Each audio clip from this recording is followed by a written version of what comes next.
음, 오늘 말씀은 시편 50편입니다. 우리 14절 교절 한번 읽어봅시다. 14절. 감사로 하나님께 제사를 드리며 지존하신 이에게 내 서원을 갚으며. 말씀의 제목은 감사로 제사를 지내며입니다. 교회의 특징 중 하나는 주일마다 행하는 예배입니다. 예배는 우리가 하나님을 인식하고 그분께 경의를 표하는 행위입니다. 예배에는 기도와 찬양 그리고 말씀 선포가 있습니다. 구약 시대 때는 제사로 표현했는데 짐승을 잡아서 드렸기 때문입니다. 그런데 하나님은 그 제사를 받기도 하고 받지 않기도 하셨습니다. 하나님이 받으시는 제사는 무엇입니까? 1절을 봅시다. 전능하신 이 여호와 하나님께서 말씀하사 해 도는 데서 지는 데까지 세상을 부르셨도다. 시인은 하나님을 전능하시니 하나님 여호와라고 부릅니다. 전능하신 이는 신들 중에 신으로 가나안의 가장 높은 신에 대한 호칭이었습니다. 하나님은 창조주 하나님을 뜻합니다. 여호와는 이스라엘을 구원하신 인격적인 하나님입니다. 시인은 이 세 가지 칭호를 통해 한 분 하나님이심을 강조합니다. 강조점은 언약의 하나님 여호와의 위엄에 있습니다. 그분은 무엇을 하셨습니까? 전능하신 여호와 하나님께서 해 돋는 데서부터 지는 데까지 세상을 부르셨습니다. 해 돋는 데서부터 지는 데까지는 온 세상을 말합니다. 하나님께서 온 세상을 부르신 후에 무엇을 하셨습니까? 온전히 아름다운 시온에서 하나님이 빛을 비추셨습니다.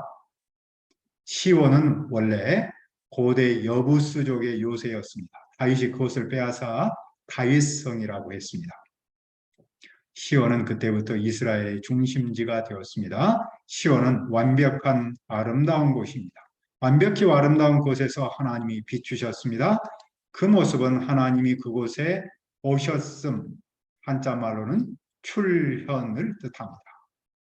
신의 산에 오셨던 그 하나님을 생각나게 하죠. 그분은 어떻게 오십니까? 그분은 조용히 오시지 않습니다. 그분 앞에는 삼키는 불이 있습니다. 그분 주에는 강력한 폭풍우가 있습니다. 신의 산에서 불과 폭풍으로 나타나셨던 그분이 시온으로 오십니다. 그분은 오셔서 무엇을 하십니까? 하나님이 자기 백성을 판결하시려고 위 하늘과 아래 땅을 증인으로 부르십니다.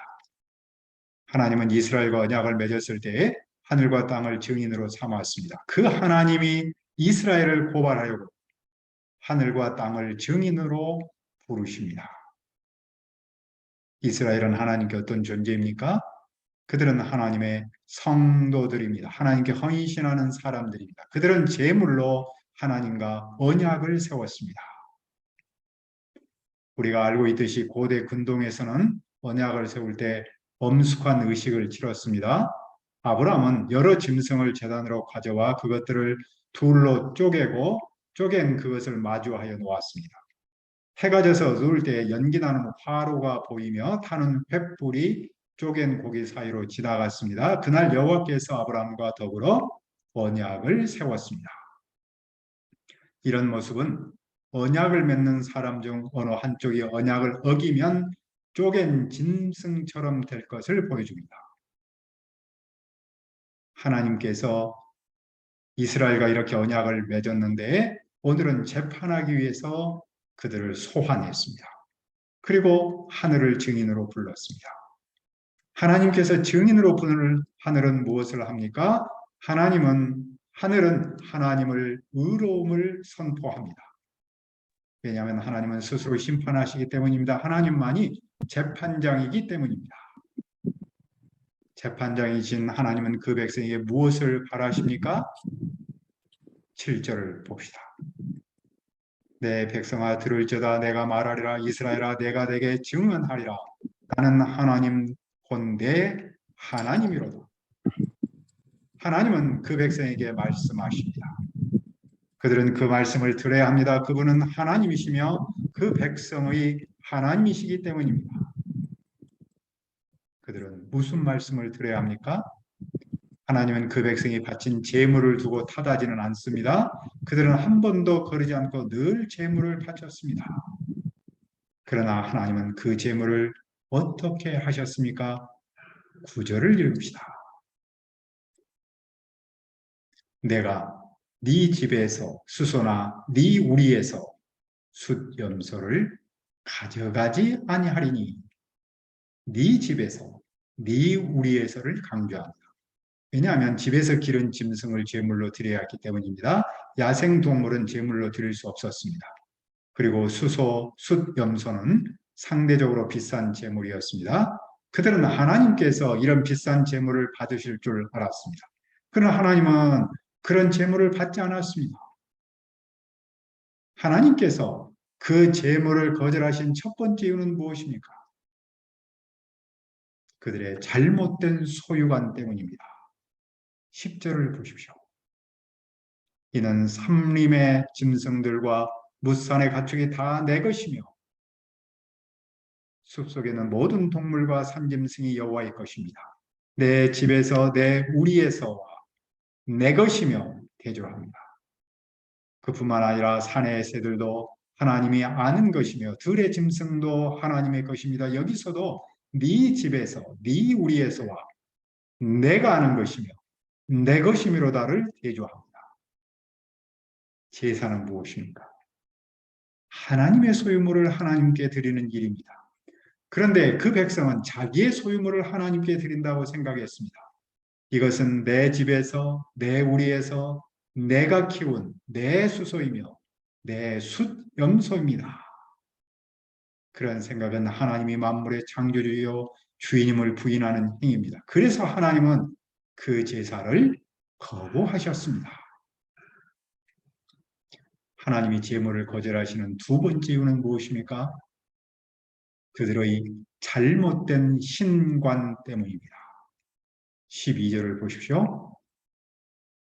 내가 가령 주려도 내게 이르지 아니할 것은 세계와 거기에 충만한 것이 내 것이미로다. 하나님은 배고플지라도 그 백성에게 달라고 하지 않습니다. 왜냐하면 세상에 있는 모든 그것들이 다 하나님의 것이기 때문입니다. 하나님은 수소의 고기도 먹지 않고 염소의 피도 마시지 않습니다. 그런데 고대 근동의 사람은 자기 신들이 제물을 먹는다고 생각했습니다. 또 그들은 제사를 통해 신을 조종할 수 있다고 생각했습니다. 이스라엘은 이런 신관에 물들었습니다. 그래서 하나님도 자기들이 바친 제물을 의존하여 산다고 여겼습니다. 그들은 이방 사람처럼 희생 제사를 의무적으로 하루 3끼의 음식을 제공하는 것으로 생각했습니다. 그러나 하나님은 이교도의 신처럼 배고픔을 느끼는 연약한 신이 아닙니다. 하나님은 제물에서 영양분을 공급받지 않습니다. 비록 배가 고프다고 할지라도 사람에게 요구하지 않습니다. 왜냐하면 온 누리와 거기에 있는 모든 그것이 다 당신의 것이기 때문입니다. 그렇다면 하나님이 그들에게 원하는 제사는 무엇입니까? 14절을 다시 한번 읽읍시다. 감사로 하나님께 제사를 드리며 지존하신 이에게 내 소원을 갚으며. 하나님께서 원하시는 첫 번째 제사는 감사입니다. 감사 제사는 찬양 제사이기도 합니다. 감사와 찬양은 같은 뜻입니다. 감사하면 찬양하고 찬양하면 감사합니다. 감사 제사에는 동물 제사를 포함했습니다. 하나님은 동물 제사 자체를 거부하지 않습니다. 제사에 대한 올바른 태도를 요청하신 겁니다. 감사 제사는 무엇을 말합니까? 말 그대로 하나님께 감사하는 마음으로 제사하는 겁니다. 숫소와 수염소와 같은 비싼 제물을 드릴지라도 그 마음에 감사가 없으면 하나님은 받지 않습니다. 제물보다 더 중요한 점은 그 마음에서 나오는 감사입니다. 오늘의 시는 아삽의 시로 알려졌습니다. 아삽은 누구인가요? 성가대 우두머리였습니다. 그는 예배 때마다 성전에서 찬양을 인도하고 섬겼습니다. 삶의 현장에서 좋은 일만 겪는다면 예배 때 얼마든지 찬양할 수 있겠죠. 그런데 삶의 현장에서는 좋은 일만 겪지 않지요. 힘들고 어려운 일도 만납니다. 그런 현실에서는 찬양하기가 쉽지 않습니다. 감사보다는 원망과 불평이 나오기 쉽습니다. 하지만 아삽은 찬양 대장으로서 어떤 상황에서도 찬양으로 예배해야 했습니다. 그는 찬양하면서 감사했고 감사하면서 찬양했습니다. 그는 우리를 향해 감사로 하나님께 예배하도록 권면합니다. 우리도 삶의 현장에서 좋은 일도 만나지만 나쁜 일도 만납니다. 좋은 일을 만날 때면 감사하고 찬양할 수 있습니다. 하지만 힘들고 어려운 일을 만나면 감사하기가 쉽지 않습니다. 어떻게 해야 합니까? 우리가 힘든 일 앞에서도 구원의 은혜를 깨달으면 감사할 수 있습니다. 죄에서 구원하신 하나님, 힘들고 어려운 세상살이에서 인도하신 하나님의 은혜를 기억하면 찬양할 수 있습니다. 그뿐만 아니라 우리가 상대적 피조의식에서 벗어나면 감사할 수 있습니다. 우리가 어떤 상황에서 여기까지 인도하신 나의 하나님, 지금 나와 함께 하신 나의 하나님을 깨달으면 찬양할 수 있습니다. 그러면 우리도 감사로 예배할 수 있습니다. 기독교는 감사의 종교입니다. 찬양의 종교입니다. 우리는 감사한 만큼 하나님의 은혜를 받으며 찬양한 만큼 행복합니다. 감사하는 마음으로 설교를 들으면 하나님의 능력을 체험합니다. 감사하는 마음으로 예배할 때 복을 받습니다. 감사의 예배야말로 산 믿음의 척도입니다. 찬양이 없는 예배는 공허하고 시간이 지나면 위선이 됩니다. 히브리서는 말씀합니다. 그러므로 우리는 예수로 말미암아 항상 찬송의 제사를 하나님께 드리자. 이는 그 이름을 증언하는 입술의 열매이라. 하나님은 감사의 예배를 받으십니다. 두 번째 제사는 무엇입니까? 서원을 갚는 일입니다. 서원은 하나님께 헌신을 약속하는 행위입니다. 우리가 알듯이 한나는 아들이 없어서 마음이 괴로워서 여호와께 기도하고 통곡하며 서원했죠. 만군의 여호와여, 만일 주의 여종의 고통을 돌아보시고 나를 기억하사 주의 여종을 잊지 아니하시고 주의 여종에게 아들을 주시며 내가 그의 평생에 그를 여호와께 드리고 삭도를 그의 머리에 대지 아니하겠나이다. 하나님은 한나의 서원을 들으시고 아들을 주셨습니다. 한나는 하나님께 그 서원을 갚았습니다. 하나님은 그 제사를 받으셨습니다. 세 번째 제사는 무엇입니까? 15절입니다. 환난 날에 나를 부르라. 내가 너를 건지리니 네가 나를 영화롭게 하리로다. 하나님을 부른다는 말은 하나님을 의지하고 도움을 청하는 일입니다. 우리는 힘들고 어려울 때 하나님께 도움을 청해야 합니다. 사람이 하나님을 의지해야지 하나님이 사람을 의지하지 않습니다. 우리가 하나님께 도움을 청하면 하나님께서 건지십니다. 그리고 하나님을 부르는 그 일이 하나님을 영화롭게 합니다. 하나님은 그 제사를 받으십니다. 그러면 하나님께서 악인에게 무엇을 말씀하셨습니까? 16절을 보십시오. 악인에게는 하나님이 이르시되 네가 어찌하여 내 율례를 전하며 내 언약을 내 입에 두느냐. 악인은 율법 교사를 뜻합니다. 그들은 율례를 전파하고 언약을 입에서 읊조립니다. 하지만 그들은 율법을 알면서도 지키지 않았고 말과 행동이 일치하지 않았습니다. 그들은 겉과 속이 달랐습니다. 왜냐하면 그들은 교훈을 미워했고 하나님의 말씀을 뒷전으로 흘렸기 때문입니다. 그들의 실상은 어땠습니까?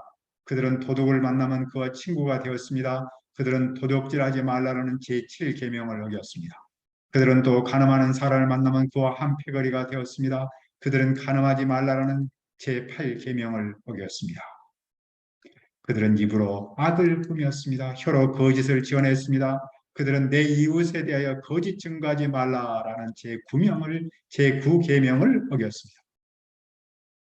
그들은 가족을 대상으로 고발했습니다. 그들은 형제 자매의 허물을 들춰냈습니다.